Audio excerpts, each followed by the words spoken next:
Hello friends, welcome back to my YouTube channel.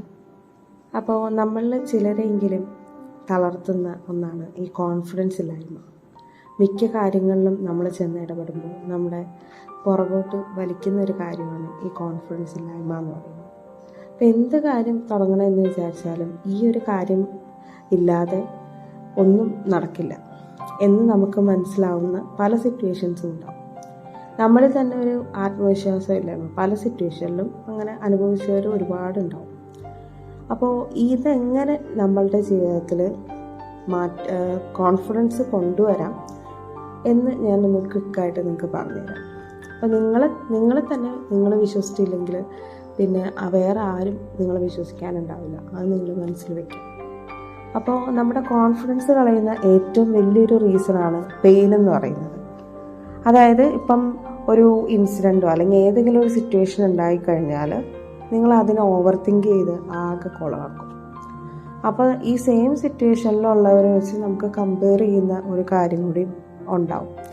അപ്പോൾ എല്ലാം കൂടെ ആലോചിച്ച് നമ്മളൊരു സ്ഥലത്ത് സൈലൻ്റ് ആയിട്ടിരിക്കുമ്പോൾ വെറുതെ നമ്മൾ ആ മനസ്സ് വേദനിപ്പിച്ചുകൊണ്ടേ ഇരിക്കുകയാണ് ഒരാവശ്യമില്ലാതെ.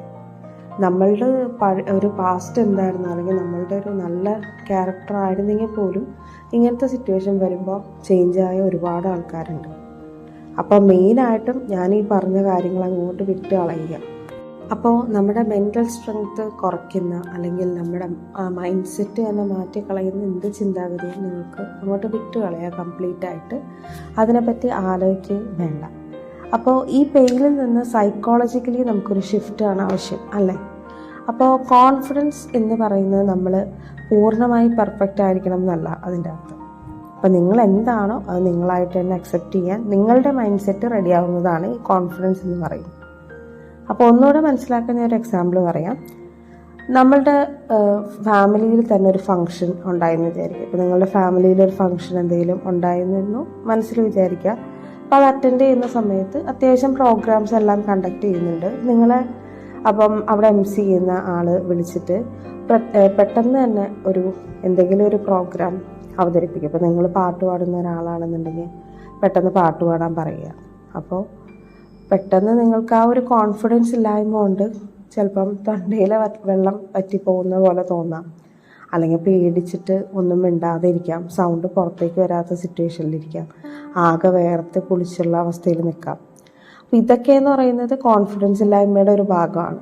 ഇപ്പം മെജോറിറ്റി ഓഫ് ഇൻ്റർവ്യൂസിലും നടക്കുന്നത് അത് തന്നെയാണ്. ജോബ് ഇൻ്റർവ്യൂസിലും നമ്മളിപ്പം ജോബ് ഇൻ്റർവ്യൂ നടക്കുന്ന സമയത്ത് ഇപ്പം നമ്മളുടെ ഓപ്പോസിറ്റ് ഇരിക്കുന്ന ജഡ്ജസ് അല്ലെങ്കിൽ നമ്മളെ ക്വസ്റ്റ്യൻ ചെയ്യുന്ന ഇൻ്റർവ്യൂവർ ആരാണോ അവർ ചോദിക്കുന്ന ക്വസ്റ്റ്യൻസിന് മിക്കപ്പോഴും ആൻസർ കൊടുക്കാൻ പറ്റാത്തത് ഈ ഒരു കോൺഫിഡൻസ് ഇല്ലായ്മ കൊണ്ടാണ്.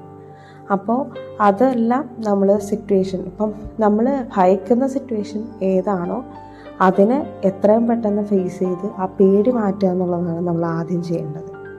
അപ്പോൾ ഇന്നത്തെ ഒരു ലോകത്തെന്ന് പറയുന്നത് കോൺഫിഡൻസ് ഇല്ലായ്മയിൽ നമ്മൾ എന്ത് സ്റ്റാർട്ട് ചെയ്താലും നമ്മളത് സക്സസ് ആവില്ല, എന്ത് കാര്യമാണെങ്കിലും, അല്ലേ? നമുക്ക് തന്നെ ഒരു ഉറപ്പില്ലെങ്കിൽ പിന്നെ അത് സക്സസ് ആവില്ല എന്നുള്ള കാര്യം വേറെ ആരോടും പറയേണ്ട ആവശ്യമില്ല, അല്ലേ? അപ്പോൾ ഇന്ന് തന്നെ നിങ്ങൾക്ക് എന്താണോ പേടിയുള്ളത് ആ കാര്യങ്ങൾ ആദ്യം തന്നെ ചെയ്ത് നിങ്ങളുടെ ആ പേടി മാറ്റുക. അപ്പോൾ നിങ്ങളുടെ കോൺഫിഡൻസ് ലെവൽ തന്നെ ബൂസ്റ്റപ്പായി വരുന്നത് നിങ്ങൾക്ക് കാണാൻ പറ്റും.